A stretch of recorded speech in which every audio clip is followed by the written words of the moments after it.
Salam sejahtera, damai, bahagia. Baiklah, karena kita masih diberi kesehatan sampai hari ini. Dan kesempatan hari ini juga kita membahas tentang masalah karma, atau masalah tentang kehidupan, perjanjian, perjanjian lahir dan perjanjian batin itu adalah karma.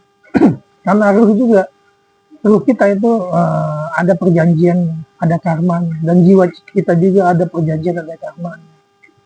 Karena kalau kita balik lagi ke dasar penciptaan, kita itu diliputi dengan karma. Kenapa? Karena karma ini adalah perilaku perjalanan hidup seseorang yang sudah ditakdirkan menjadi manusia. Dasar karma itu adalah dasar penciptaan, atau disebut namanya buah hasil yang kita tanam itu pasti kita akan menikmatinya. Perilaku yang kurang baik pasti akan kita nikmati. Perilaku yang baik pasti akan kita nikmati.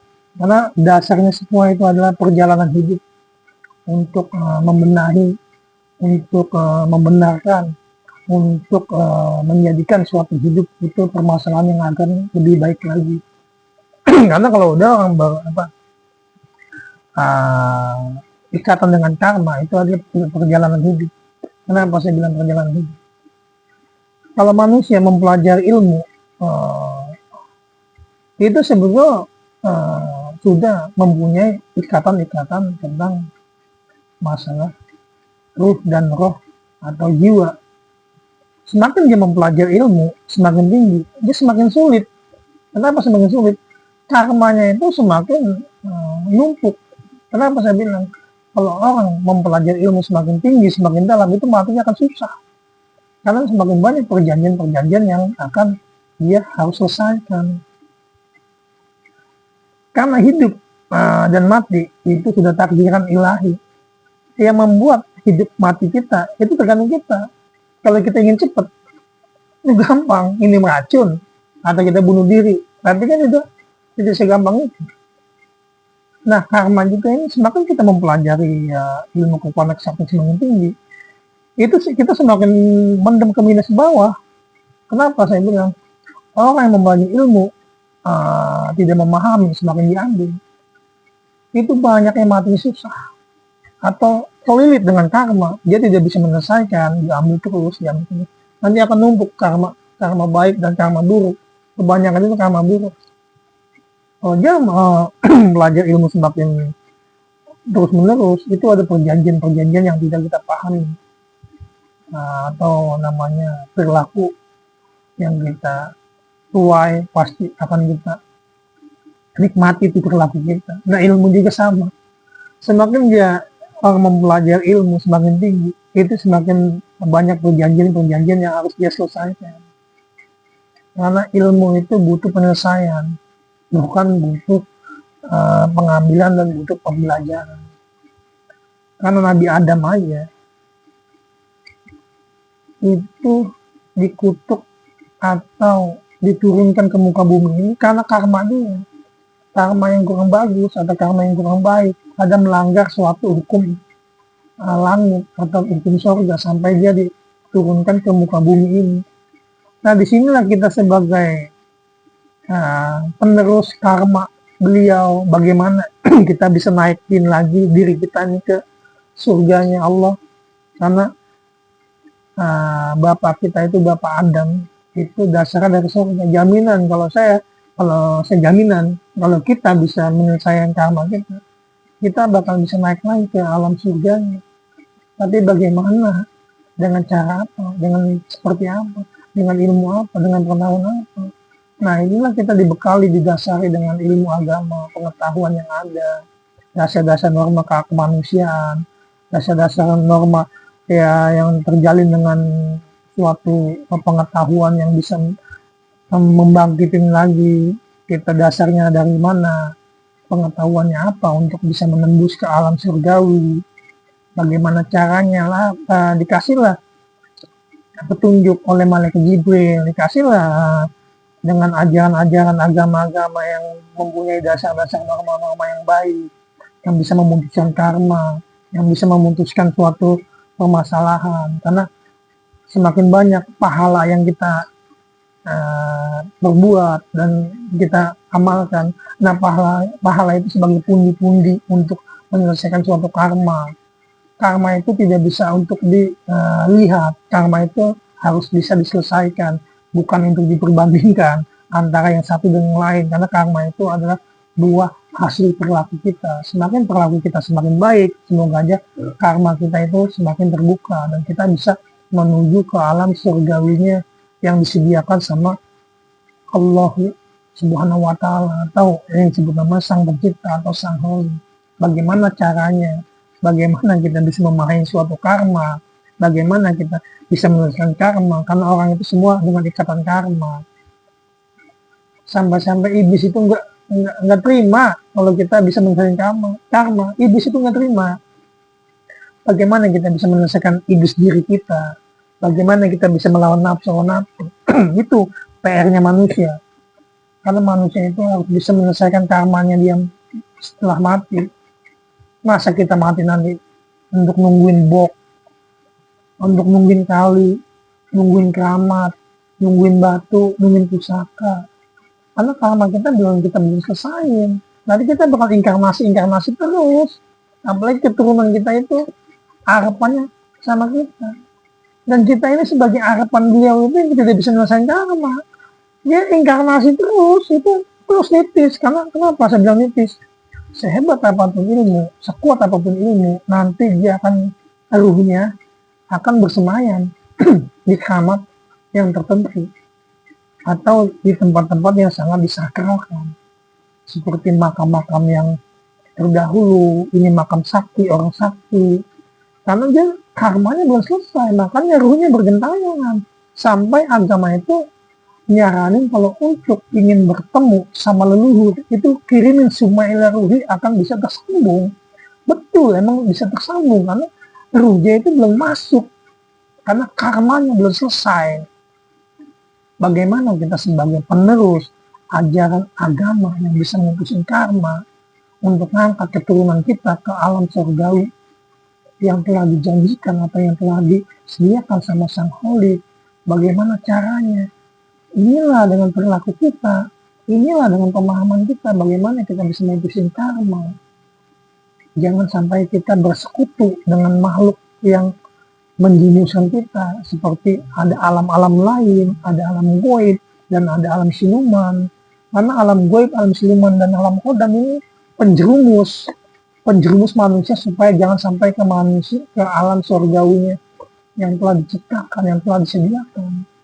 Karena tiga ini sebagai penggoda, alam kodam, alam siluman, ini tiga sama alam-alam yang makhluk astral. Karena alam-alam astral, kodam dan alam siluman itu tidak ada dalam penciptaan. Nah, inilah dia sebagai musuh paling berat. Karena kalau kamu ingin sakti, betapalah di gua, nanti muncullah tuh siluman. Nah, itu dia yang bakal menyusun kita. Karma kita terus masih berjalan. Terus perjanjian dengan hodam, perjanjian dengan makhluk astral. Nah, itulah perjanjian nanti akan yang ngasih ilmu kita. Pantai Selatan, ya kan? Terus yang datang lagi sekelas Resi. Itu nanti karena dia belum selamat, harapan di kita, maka dia datang ke kita sebagai penerus, sebagai penerus beliau. Bagaimana kita bisa nerusin karma dia biar si ini putus dari hukuman kerasian dia? Bagaimana selatan ini putus dengan keselatan dia? Bagaimana hodam ini putus dengan hodam dia? Kita ini sebagai manusia itu sebagai pemutus karma atau penyelesai karma, bukan kita masuk lingkaran karma lagi. Karena manusia diciptakan manusia paling sempurna.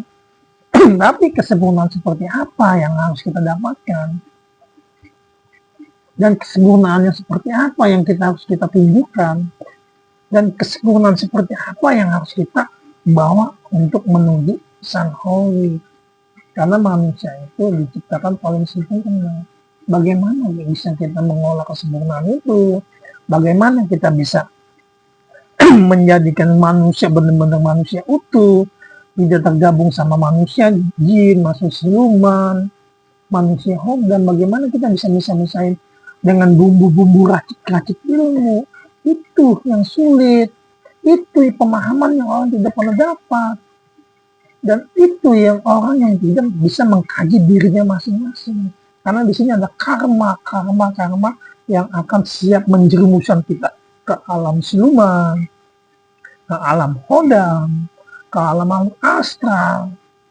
Itu dia nanti yang akan menjerumuskan kita. Kalau kita bisa memahami tentang masalah karma, bisa kita selesaikan dengan karma, itu disebut namanya manusia paling sempurna akhlak dan perilakunya. Karena manusia untuk mencari keistimewaan, khususnya yang mempelajari alam spiritual, kita beri contoh aja. Biksu dari Tudong sampai jalan beberapa negara, titik sentralnya di Candi Borobudur, berarti kan itu ada maksud dan niat yang akan dia tuju. Ada sesuatu di Indonesia itu apa? Mungkin dengan syarat dia jalan dari Tudong sampai ke Indonesia itu untuk nyari kesempurnaan, nyari kelebihan, nyari pemutusan jalur, atau nyari sejenisnya. Kita tidak tahu, karena pemikiran manusia itu berbeda-beda tentang masalah karma. Apa mungkin dia mengambil pengesahan, apa dia ngambil SK, apa dia ngambil ada suatu bisikan sampai ke dari Tudong itu sampai ke Candi Borobudur. Itu banyak orang tidak memahami keistimewaan. Nah, kita lah ini sebagai sama suatu perjuangan atau suatu pendidikan, berbeda versi, beda negara, tapi sama kita dasarnya manusia. Mungkin dia juga mencari penyelesaian tentang masalah karma, sampai dari negara ke negara dia lalui, sampai ke negara-negara dia lewati. Cuma satu penyelesaian karma.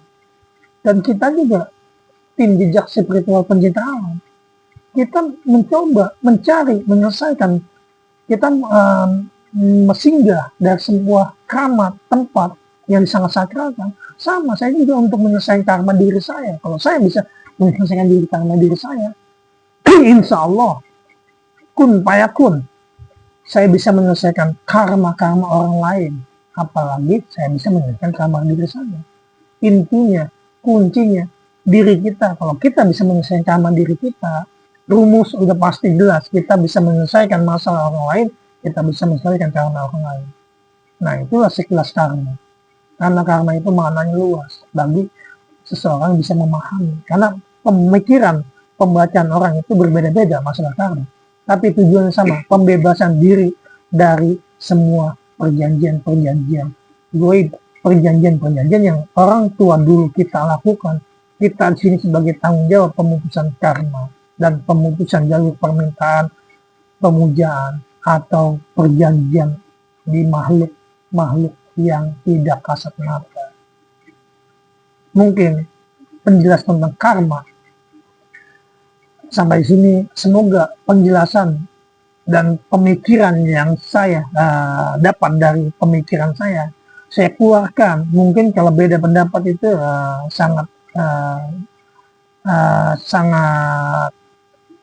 biasa, karena setiap pemikiran itu berbeda-beda dan pemahaman orang itu berbeda. Ada hak orang itu mengeluarkan suatu pendapat dia, ada hak orang itu mengeluarkan suatu imajinasi dia. Kalau itu untuk bisa menolong, itu alangkah baiknya, karena intinya menolong sesama makhluk atau sesama manusia. Itu yang disebut namanya terjalinnya tali silaturahmi antara spiritual dan supranatural dan sejenis orang mempelajari tentang keilmuan alam di bawah sadar, alam pengetahuan, dan alam rahasia di bawah galaksinya. Semoga video ini dapat bermanfaat, khususnya bagi yang mempelajari ilmu spiritual dan supranatural, yang mempelajari tentang pemutusan karma. Tim jejak spiritual pencinta alam punya terobosan atau punya pewawasan yang bisa dikembangkan atau yang bisa diedukasi atau yang bisa dipaparkan bersama pendidikan seperjuangan. Salam spiritual, jejak spiritual pencinta alam.